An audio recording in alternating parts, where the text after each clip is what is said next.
Hare Krishna to all of you. मेरा नाम आशुतोष महाजन है। तो आज का प्रश्न लेते हैं। आज का प्रश्न ये है, कई बार लोग ये प्रश्न चिन्ह खड़ा करते हैं कि हमें तो सब कुछ पता है, हमें सब कुछ आता है, फिर भी हम गलत कार्य क्यों कर डालते हैं।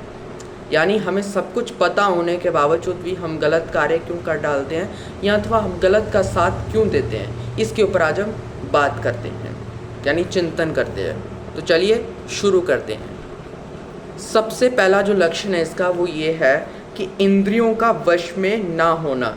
जिस व्यक्ति की इंद्रियां उसके वश में नहीं होगी, जिस व्यक्ति का मन उसके वश में नहीं होगा, वो व्यक्ति ना चाहते हुए भी ऐसे कार्य कर डालेगा, कहीं ना कहीं ऐसे कार्य कर डालेगा जो उसे नहीं करने चाहिए।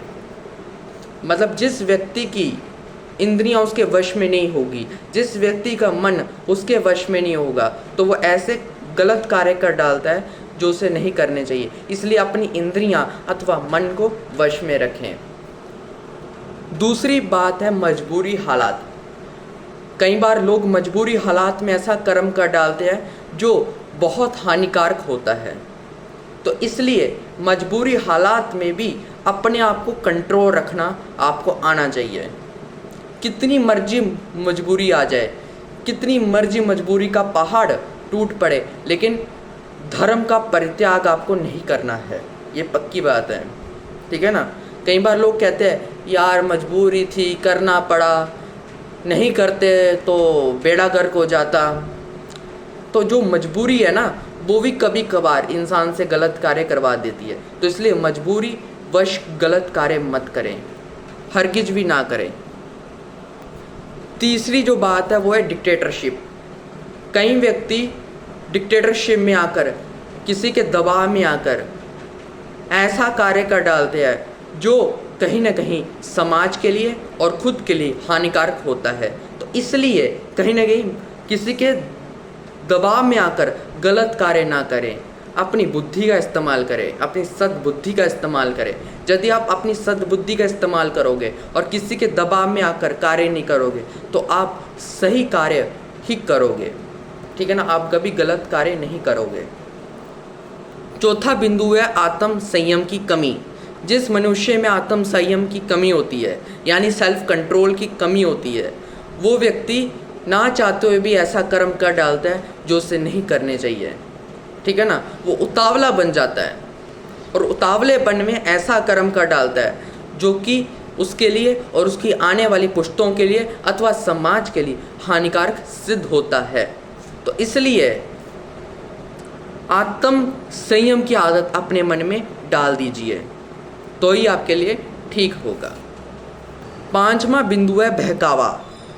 कई बार मनुष्य एक दूसरे के बहकावे में आकर ऐसा कार्य कर डालता है जो कि उसके लिए और उसके समाज के लिए हानिकारक सिद्ध होता है। तो किसी के बहकावे में आकर कभी भी गलत कार्य कभी मत कीजिए। कोई आपको जितना मर्जी बहकाए, फुसलाए, लेकिन गलत कार्य मत कीजिए। हमेशा सही कार्य कीजिए। ठीक है ना। अपनी बुद्धि का इस्तेमाल कीजिए। ठीक है ना। अपने विवेक का इस्तेमाल कीजिए। ठीक है ना। और किसी के बहकावे में आकर अपना नुकसान मत कीजिए। छठा बिंदु है धैर्य की कमी। जिस मनुष्य में धैर्य की कमी होती है वो उतावलेपन में आकर ऐसा कार्य कर डालता है जो कि उसको हमेशा के लिए बदनाम करवा देता है। तो कहीं ना कहीं धैर्य अपने मन में लाइए और धैर्य लाकर, रुक कर, ठहराव लाकर सही और गलत की पहचान करके फिर आगे बढ़िए, तो ही आपके लिए ठीक रहेगा। जिस मनुष्य में धैर्य होगा ना, वो व्यक्ति गलत कार्य करेगा ही नहीं, हरगिज भी नहीं करेगा। वो पहले परखेगा कि क्या ये कार्य सही है गलत है, फिर उसके बाद वो कार्य करेगा। इसलिए धैर्य अपने मन में लाना शुरू कर दीजिए। सातवां बिंदु है उकसाना। कई बार देखा होगा कि एक व्यक्ति दूसरे व्यक्ति को गलत कार्य करने में उकसाता है कि तू गलत कार्य कर, तो ऐसा कार्य कर जो कि तेरी पर्सनैलिटी में कलंक का कार्य करेगा। तो कहीं ना कहीं दूसरों के उकसावे में कभी भी अपने धर्म का और अपने सही कार्यों का परित्याग मत कीजिए।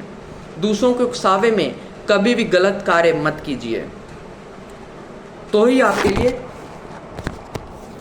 क्षमा कीजिए, तो ही आपके लिए सही होगा। ठीक है ना।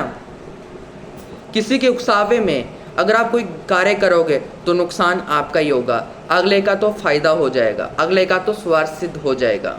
ठीक है ना।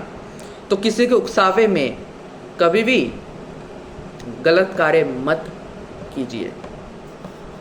8वां बिंदु है अनुशासन को तोड़ना। जो व्यक्ति अनुशासन की सीमाओं को तोड़ता है या लांघता है वो भी कहीं ना कहीं नुकसान की तरफ ही आगे जाता है। जो व्यक्ति अनुशासन के ढांचे में पड़ा हुआ है उससे कभी भी गलती होगी नहीं, उससे कभी भी दुष्कर कार्य होंगे नहीं। ठीक है ना। और कहीं ना कहीं जो व्यक्ति अनुशासन के ढांचे में पड़ा हुआ है वो सुरक्षित है, सेफ है, सिक्योर है। आजकल इनसिक्योरिटी क्यों बढ़ रही है? क्योंकि लोग अनुशासन को तोड़ रहे हैं, लोग अनुशासन को लांघ रहे हैं, इसलिए इनसिक्योरिटी समाज में बढ़ती जा रही है। तो जो व्यक्ति अनुशासन के ढांचे में पड़ेगा वो सेफ भी रहेगा, सिक्योर भी रहेगा। ठीक है ना। और जो व्यक्ति अनुशासन को तोड़कर अपनी मनमानी करेगा तो वो कहीं ना कहीं खाई में जाएगा ही जाएगा, ये पक्की बात है। तो इसलिए अनुशासन को अडॉप्ट कीजिए। 9वां बिंदु और सबसे अंतिम बिंदु है बुद्धि भ्रष्ट हो जाना। जिस इंसान की बुद्धि दूसरों की खातिर भ्रष्ट हो जाती है वो इंसान अपना पतन खुद करवा देता है। इसलिए दूसरों की खातिर बुद्धि भ्रष्ट मत होने दीजिए। शो ऑफ के कारण या फिर ग्लैमराइज्ड के कारण अपनी बुद्धि का नाश मत कीजिए। कोई आपको कितने बड़े बड़े प्रलोभन क्यों ना दे, कोई आपको कितने बड़े बड़े एडवर्टाइजमेंट्स क्यों ना दे, कोई आपको कितने बड़े बड़े ऑफर क्यों ना दे, पहले सोचिए समझिए फिर उसके बाद उस ऑफरों को स्वीकार कीजिए। ठीक है ना। और अपनी बुद्धि का सदुपयोग कीजिए। तो ये लक्षण थे जिसके कारण मनुष्य ना चाहते हुए भी गलत कार्य कर डालता है। तो आशा करता हूँ आपको समझ आ चुकी है। तो धन्यवाद।